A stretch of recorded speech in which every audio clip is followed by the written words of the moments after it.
salah satu idola Bang Ipul. Apa yang intinya kehadiran seseorang menentukan makna teks yang dia hasilkan. Berbeda dengan Derrida. Kalau Derrida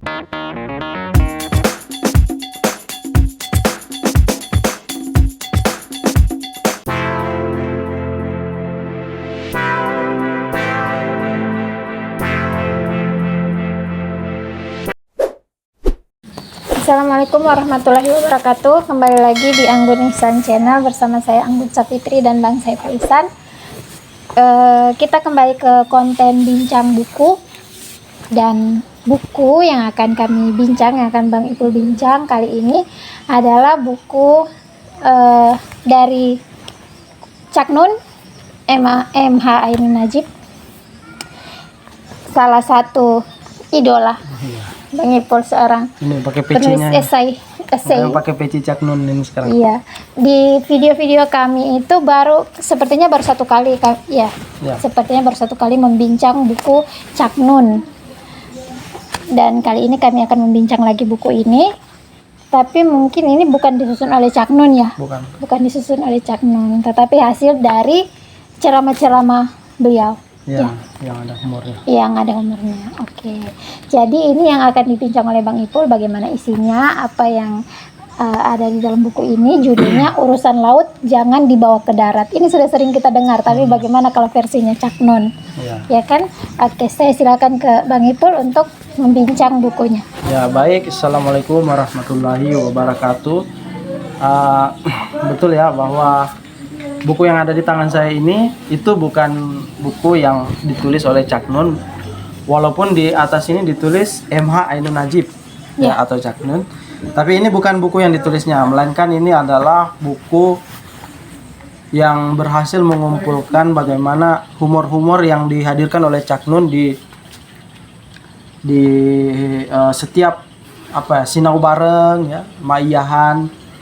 Pokoknya acara-acara Cak Nun yang ada itu ya, pengajian-pengajiannya. Nah, humor-humor itu dikumpulkan di sini. Ini ibarat macam kerja-kerja ini ya. Kalau dalam dunia jurnalistik atau dunia literasi ya, ada namanya mengclipping ya. Jadi ini seperti ibaratnya mengclipping ya. Yang mencari unsur humor-humor Cak Nun yang ada di sinau bareng itu ya, di maiyahan, kemudian dikumpul menjadi satu buku ini ya. Nah, di sini judulnya diambil dari bagian pertama ya. Jadi ini buku kumpulan humor ya.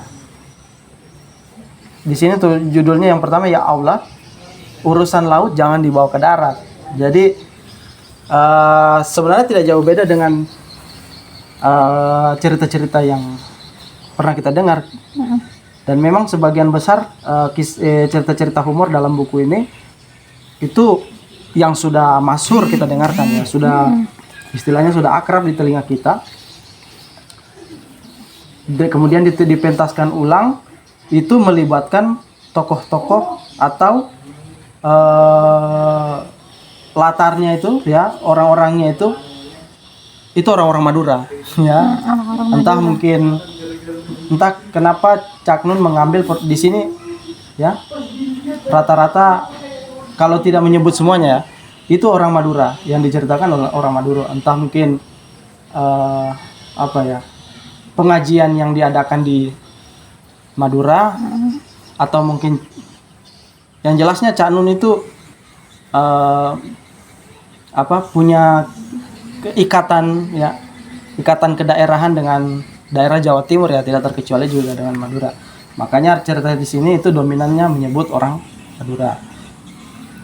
Dan kalau memang misalnya Cak Nun meletakkan diri dia bersama dengan orang-orang Madura ketika dia mementaskan diri di sana, berarti menjadikan humor itu ya khas diri sendiri, itu adalah sesuatu yang paling asik ya kan, karena tidak ada yang lebih tertawa yang lebih asik selain membuat diri sendiri menjadi bahan guyonan seperti itu ya. Nah, itu ya. Jadi kita tidak mau menyebutkan semua isi ceritanya Ya. apa, tapi garis-garis besarnya saja, dan kemudian kenapa buku ini penting untuk kita bincang. Ya. Nah, ini kalau kita mau lihat judulnya Urusan Laut Jangan Dibawa ke Darat, itu ada biasanya dikaitkan dengan nazar itu ya, orang yang bernazar ketika di tengah laut ya, misalnya sudah tidak mampu mendayung, dihantam ombak kiri kanan. Jadi kan orang biasanya berdoa itu kan tidak langsung dikabulkan. Misalnya orang berdoa, ya Allah tenangkanlah air ini kan. Jadi jalan satu-satunya ya tinggal bernazar, ya Allah ya, kalau saya nanti sampai di darat saya akan potong, misalnya potong sapi kan, itu sebagai nazar. Akhirnya berhasil menepi sedikit demi sedikit, tapi masih ada goncangan dan masih takut ya kan. Kalau saya nanti sampai di darat, nanti saya akan potong kambing. Sudah mulai turun dari sapi ke kambing kan. Kemudian itu semakin menepi, tapi belum ketakutannya masih ada. Jadi dia bilang, ya Allah, kalau memang saya sampai di darat, saya potong ayam kan. Begitu sudah menepi sampai di darat selamat, alhamdulillah. Jadi dia lupakan semua itu apa. Begitu sampai di darat rumahnya terbakar. Jadi dia bilang rumahnya terbakar. Oh, penyebabnya apa kira-kira? Mungkin karena nazar yang tadi tidak ditunaikan itu. Jadi dia bilang, ya Allah, kenapa persoalan di laut dibawa ke darat? Jadi ceritanya seperti itu. Itu ciri khas Cak Nun kalau Nah, ya. bercerita. Nah, ini apa? Judul kecilnya ini Jiwamu Butuh Berkelakar ya. Jadi ini sebenarnya dimaksudkan untuk humor ya. Humor sendiri itu bagi kita masyarakat Indonesia itu sudah seperti apa ya, sambal ya. Seperti sambal, kalau tidak ada, kalau makan ya tidak ada sambal itu rasanya kurang lengkap ya. Jadi seperti itu juga humor ya, baik dalam Sinau Cak Nun, ceramah-ceramah misalnya ustadz-ustadz lain. Nah, jangankan yang misalnya moderat ya, yang terbuka, baik yang menurut kita aliran konservatif pun ya, yang apa istilahnya, yang sangat berhati-hati ya, yang sangat serius, dakwanya serius, itu kadang-kadang menyelipkan humor ya. Ya itu karena memang seperti yang dikatakan judul kecil ini, jiwamu butuh berkelakar ya kan. Ini urusan laut jangan dibawa ke darat, judul kecilnya jiwamu butuh berkelakar ya. Itu jadi kebutuhan jiwa. Nah, apalagi masyarakat Indonesia ya kan, kalau kita baca esainya Kunto Wijoyo itu dia katakan, nah kultur masyarakat Indonesia itu rata-rata agraris ya. Jadi masyarakat agraris itu diibaratkan seperti petani yang apa, bekerja di sawah ya. Itu kan pagi menanam, kemudian membajak sawah, membersihkan, kemudian menanam. Tapi setelah itu ada istirahat di pondok, misalnya ada yang diilustrasikan anak kecil yang naik di kerbau memegang seruling kan. Ada yang menggembala sambil lari-lari. Jadi masyarakat agraris ini rata-rata masyarakat yang bekerja keras, tapi pola hidupnya itu santai. Jadi banyak diisi dengan hiburan-hiburan yang sifatnya menghindari ketegangan. Ya.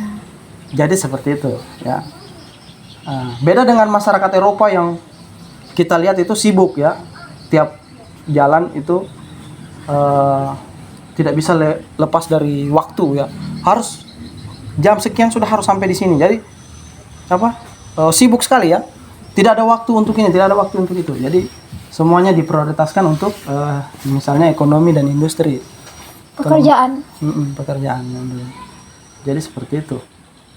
Ya. Nah, itulah kebutuhan. Nah, tapi walaupun begitu ya, humor ini kebutuhan semua orang ya, tapi humor juga adalah keterampilan, soal keterampilan berbicara. Jadi mungkin maksudnya ya, humor-humor Cak Nun yang dipindahkan ke buku ini berharap bisa bagaimana kita ketika membaca ini membayangkan Cak Nun itu menyampaikan dengan cara dan teknik tertentu khas dia sehingga semua cerita-cerita menjadi lucu. Nah, padahal mungkin tidak selamanya. Iya. Ya kan? Nah, misalnya kalau kita tidak membayangkan Cak Nun dan membaca ini. Jadi bagaimana kesan kelucuannya itu? Misalnya kita mau mengambil ini sebagai bahan untuk bercerita. Misalnya orang yang suka berceramah, dia mengambil bahan ini untuk pergi berceramah misalnya di pengajian, di acara maulid. Apakah sama humornya seperti yang Cak Nun? Kan tidak. Nah, seperti itu ya. Karena apa yang tertulis di situ juga tidak bisa mewakili apa yang disampaikan Cak Nun. Bagaimana cara menyampaikan Cak Nun? Iya, mungkin kalau Cak Nun ya dengan keterampilan tersendiri ya. Nah, itulah yang akan membuktikan nanti bahwa ada kebenaran yang sifatnya strukturalisme atau yang digagas oleh Ferdinand de Saussure ya, bahwa makna suatu kalimat itu yang paling asli ya, yang paling otentik yaitu ketika seseorang berbicara. Kan? Seseorang berbicara karena yang menentukan makna dari sebuah wacana yang bicara itu adalah orang yang bercerita. Jadi ketika orang bercerita, kita langsung melihat suaranya, mimiknya, apalagi gesturnya. Jadi kita langsung menangkap, oh ini yang dia maksud. Ya. Jadi apa yang intinya kehadiran seseorang menentukan makna teks yang dia hasilkan. Berbeda dengan Derrida. Kalau Derrida dia mengatakan bahwa yang otentik itu teks, tulisan. Karena tulisan ya harus bebas dari kontrol makna yang dihasilkan oleh penutur. Nah, itu. Jadi keautentikan. Jadi ada dua paradigma yang berbeda. Tapi kalau di sini kita lihat artinya bahwa kehadiran atau tidak ada kehadiran Cak Nun itu akan menjadi beda. Humor apakah dia tetap lucu atau tidak? Nah, itu masalah. Jadi maksudnya jadi apa yang dituliskan di sini itu kan ceramah-ceramah dari Cak Nun. Ya. Bagaimana apa ini perbedaannya dengan buku yang disusun sendiri oleh Cak Nun? Apa Cak Nun itu pada saat menuturkan dengan pada saat menuliskan itu berbeda atau? Waktu pertama saya membaca Cak Nun itu seperti ada kesan berbeda antara bahasa tulisan dan bahasa lisannya dia. Tapi kalau kita misalnya membaca lebih banyak tulisan Cak Nun, ya, itu memang ada yang seperti beda, ya. Artinya seperti bukan Cak Nun yang bercerita beda dengan Cak Nun yang menulis. Agaknya Cak Nun yang menulis itu lebih keterampilan berbahasanya itu lebih kaya, lebih jeli, lebih lebih menyentuh, ya. Mungkin karena fokus ya, kalau menulis itu kan fokus pada judul.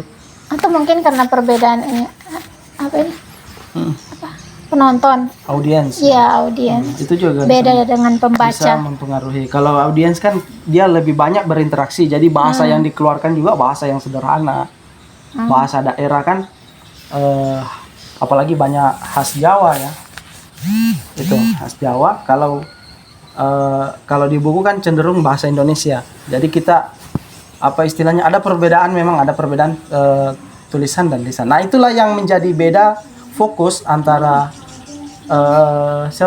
Ferdinand de Saussure tadi dengan Derrida ya, Jacques Derrida kalau dari segi kajian linguistik. Jadi ada perbedaan. Nah, dalam kasus humor ini memang penutur itu sangat menentukan. Ya kan, penutur. Misalnya kalau humornya Cak Nun ini mungkin diceritakan oleh ustadz lain, misalnya ya kalau Ustadz Abdul Somad mungkin masih lucu ya. Kalau sudah ustadz siapa, misalnya ustadz yang lain lah, misalnya yang lebih serius, nah itu pasti mungkin agak garing ya, lebih garing. ceritanya sama tapi cara berceritanya sudah beda. Iya. Karena yang bercerita Cak Nun. Dan itulah yang jadi lucu. Ya, tapi mungkin sebagai jika kalau memang tidak mengejar kelucuan untuk ditulis di sini, mungkin lebih ke soal dokumentasi itu. Dokumentasi bahwa Cak Nun itu pernah mengumpulkan humor yang seperti ini. Jadi seperti itu. Dan memang kalau kita lihat judul-judulnya ini ya, tidak semua kan begini. Biasanya humor yang ditampilkan di televisi ya untuk dinonton itu kan kebanyakan satir untuk politik. Tujuannya untuk satir politik. Jadi ada pernyataan politik misalnya tokoh yang berupaya disindir lewat humor-humor. Misalnya dari ILC ke pelesetan ya, biasanya pelesetan. ILC Indonesia Lawyers Club toh dipelesetkan menjadi ILK Indonesia Lawak Club. Itu kan humor yang sebenarnya selain untuk ditampilkan sebagai lucu-lucuan, duplikasi kan, menduplikat itu sebagai mungkin ditampilkan versi lucunya, tapi sebenarnya di situ sudah mengandung satir tertentu terhadap dunia politik yang lebih serius, dan benar saja waktu acaranya kan kebanyakan menyinggung dunia politik. Nah, yang berbicara di situ kan ada Calontong. Nah, ini juga yang bisa kita ukur ya, bagaimana teknik melucunya Cak Lontong misalnya dibedakan dengan siapa? Dibedakan dengan misalnya dengan Denny sebagai pembawa acara kan beda. Dengan Komeng, dengan tokoh-tokoh idangan yang orang-orang lain yang hadir di situ, pelawak-pelawak lain yang mungkin tidak terlalu lucu bagi kita, tidak bisa menyamai kemampuannya si siapa? Cak Lontong. Cak Lontong. Ya seperti itu. Jadi begitu. Nah, tapi yang seperti ini tidak semuanya berlaku. Maksudnya keautentikan satu wacana itu tidak selamanya ditentukan oleh penutur, kan?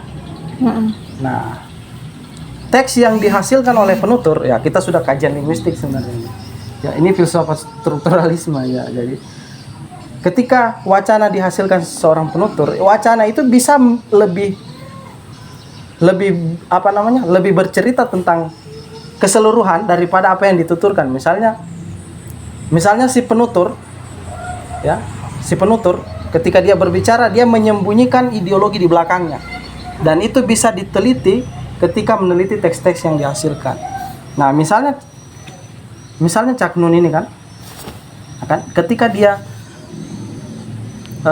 berhumor di atas panggung, itu kan dia tidak membuka apa maksud dia, kan?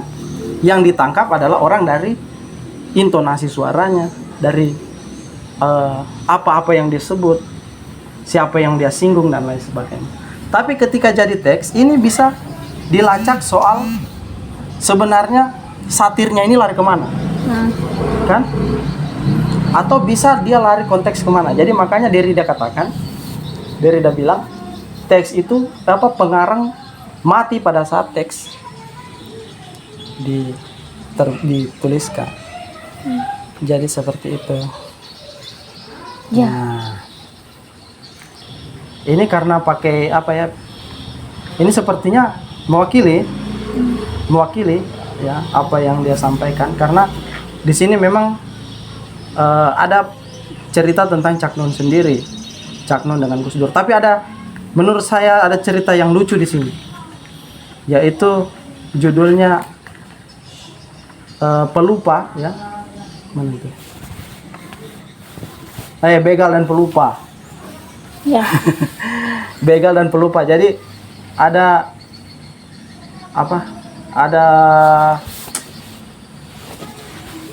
seorang bapak-bapak yang kehabisan bensin ya, berboncengan dengan istrinya, ya. Kehabisan bensin di pinggir jalan, dia mendorong motor sampai di pom bensin.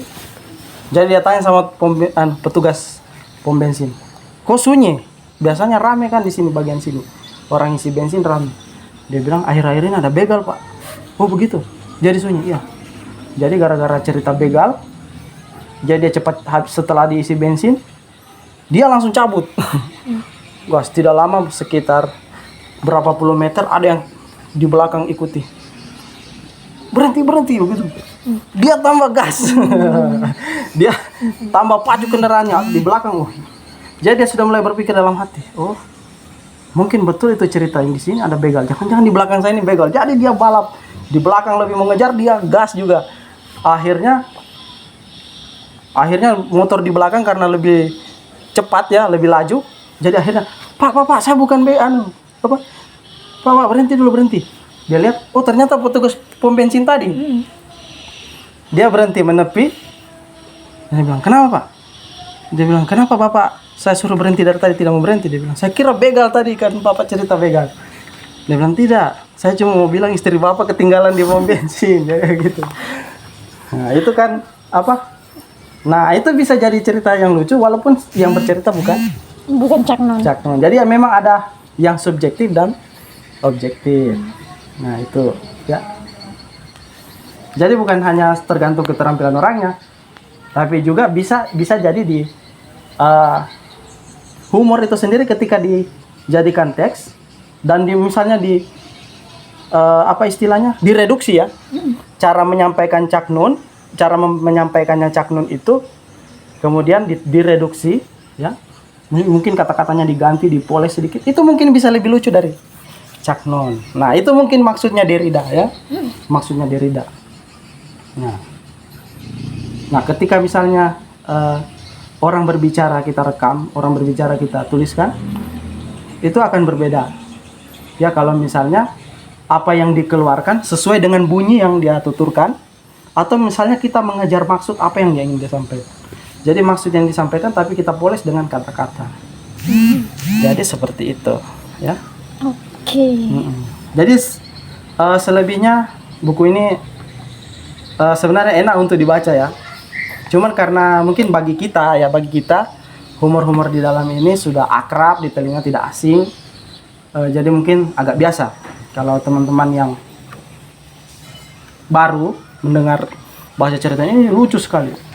Ada juga cerita tentang anggota ini yang tidak dikasih nonton bola, tapi dia bilang saya anggota. Kan begitu. Apalagi dia bilang anggota apa? Ada di sini. Nah, pokoknya seperti itu ya cerita-cerita itu. Kalau anggota itu kan kalau di kita anggota itu kan kalau kita kan petugas aparat kepolisian. Saya anggota, berarti anggota kepolisian toh? Iya. Saya anggota. Begitu diperiksa, begitu di dalam yang periksa tentara. Dia bilang katanya dari luar Bapak mengaku anggota. Bapak anggota apa? Dia bilang saya anggota koperasi. Jadi itu. Ya. Jadi gitu. Tapi selebihnya mungkin kalau ada teman-teman mau misalnya di luar ada apa mau menulis misalnya menulis apa ya cerita untuk bagaimana cara berhumor ya menghasilkan satu kelakar yang bagus ya itu bisa membaca ini atau misalnya ada yang kan untuk biasa ada yang bahan stand up comedy ya. atau mungkin ada yang diundang ceramah di masjid isi pengajian ya kurang bahan misalnya jamaah sudah mengantuk ya bisa mengutip humor-humor di sini ya. Seperti itu. Jiwamu butuh berkelakar. Memang jiwa butuh berkelakar ya. Secara objektif, biar siapa ya di acara manapun ya, jiwa itu butuh humor. Ya. Dalam kehidupan sehari-hari tidak bisa sekelas orang yang pendapatnya keras-keras pun dia kadang. Ya seperti itu ya. Jadi itu saja yang dapat kita sampaikan. Buku ini tidak terlalu tebal. Iya, 144 halaman dan diterbitkan oleh penerbit. Bisa baca sekali duduk. Bisa baca sekali. Satu malam bisa. Itu saja yang bisa disampaikan. Iya, oke. ini bukunya. Jadi teman-teman kalau ada yang suka dengan cerita-cerita, humor dan penasaran dengan bagaimana Cak Nun berhumor, ini silakan baca buku ini. Urusan laut jangan dibawa ke darat. Disusun oleh Albi Kustaman dan Julian Ardianto. Ya, jadi teman-teman bisa cari di toko buku, di tempat jual buku online untuk membeli buku ini.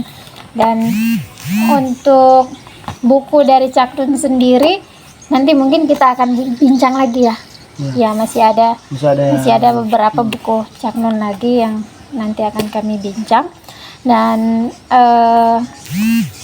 bincang buku yang ini sampai di sini. Terima kasih sudah mau menonton video kami. Dan kalau misalnya teman-teman penonton Anggun Ihsan Channel ada yang request buku apa yang akan kami bincang nanti di video-video kami berikutnya, bisa langsung cantumkan di kolom komentar judul bukunya dan penulisnya siapa.